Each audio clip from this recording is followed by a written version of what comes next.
Hi everyone, I hope you're doing well. So today I'm going to show you one of the corded models from Bosch, the PEX 220A random orbital sander. You'll see, it's a compact and efficient sander.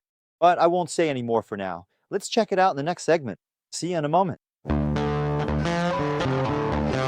So here's the random orbital sander in question, the Bosch PEX 221, as the name suggests. It's a machine equipped with a carbon brush motor capable of delivering a maximum power of 220 watts. As for the power supply, it comes with a 2.5-meter cable, which I think is enough to give you plenty of mobility with this machine, especially in a workshop. If you need more, you can always add an extension cord. Also, note that there's reinforcement here at the base of the cable, since that's often where we run into some issues or problems over time. So the brand decided to reinforce this part, which will help improve the machine's durability even more. As for how it feels in your hand, it's actually pretty good. We're looking at a machine that weighs 1.2 kilograms. That's the total weight, of course, including the suction filter. So it's a fairly reasonable weight that isn't really bothersome. Anyway, the stand is what will carry most of the weight, not you. In any case, it's a machine that's easy to control and feels good in your hand, especially with the handle part. There's also a trigger button that's conveniently placed right under your index finger, making it easy to turn the machine on or off.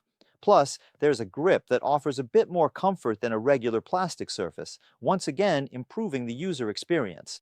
On the suction side, this machine is of course equipped with a filter that you can remove to clean it more easily. You can even open it here to empty it completely, and of course replace the filter paper part if needed, which can happen from time to time, especially if you use it often.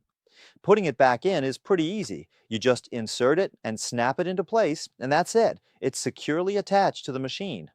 However, don't think you can connect a vacuum hose to further improve dust suction efficiency because, as you may have noticed, the duct is more of an oval shape, so you won't be able to hook up your shop vac. As for the sanding pad, we're dealing with a classic setup.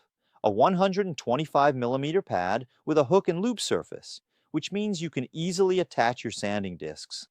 These discs are perforated with holes to help with dust extraction. Again, this is a standard design when it comes to the hole pattern, so you'll have no trouble finding affordable sanding discs in various grits. Before we see this random orbital sander in action, let's talk a bit about its technical specifications. So, as I mentioned earlier, the motor has a power output of up to 200 watts. That's not huge, but it's enough to handle quite a bit of sanding. Of course, if you need more power, Bosch offers other models with much higher power ratings. As for the oscillation speed, we're looking at 24,000 oscillations per minute, which is quite significant for a machine of this type. And regarding the oscillation amplitude, it's 2.5 millimeters. Millimeter in diameter, so that's pretty standard. It's comparable to many other machines you can find on the market, which also allows for effective sanding.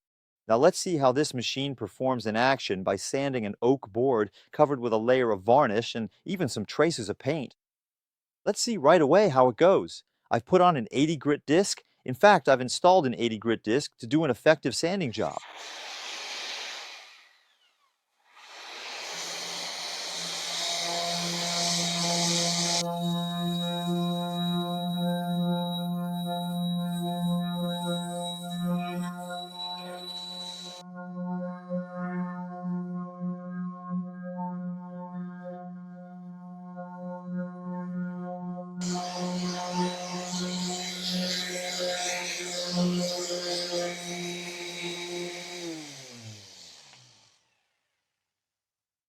So this sanding is actually pretty effective in my opinion. As for the motor's responsiveness, it's reasonable. Of course, it's a standard brushed motor, so it's a bit less responsive than a brushless one, but honestly, it doesn't bother me. The grip is good, the sanding is effective, and now let's see how well it collects dust. As you saw, there isn't any dust on the wooden board or around it. Let me check. I'll try not to spill it everywhere. Let's see if the dust collector did its job well. I think it did because there are already quite a few residues here, as you can see. That's dust I don't have on my workbench or in my lungs, so I'm pretty happy with the dust collection using this filter on this sander. As you can see, we're dealing with a compact and lightweight machine, only 1.2 kilograms. That's pretty easy to handle. It has a good grip and you can control it easily over the surface you're sanding, really without any difficulty.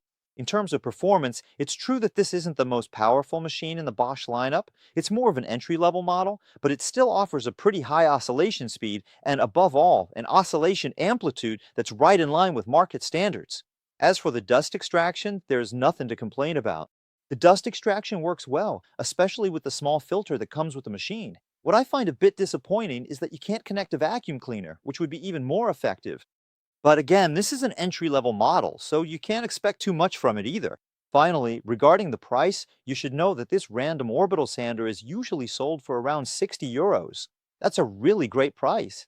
If you're looking for a random orbital sander to do your renovation work, to restore furniture, or to strip varnish surfaces, honestly, this is a machine that could interest you. And above all, at this price, you won't break the bank. As always, if you're interested in this machine, feel free to check the description. I'll put the references for the best sellers there, at least those offering this random orbital sander at the best price. That's it. This video is coming to an end. I hope you enjoyed it. Don't hesitate to give it a thumbs up and subscribe to my channel if you haven't already. And in any case, I'll see you very soon for a new video. See ya.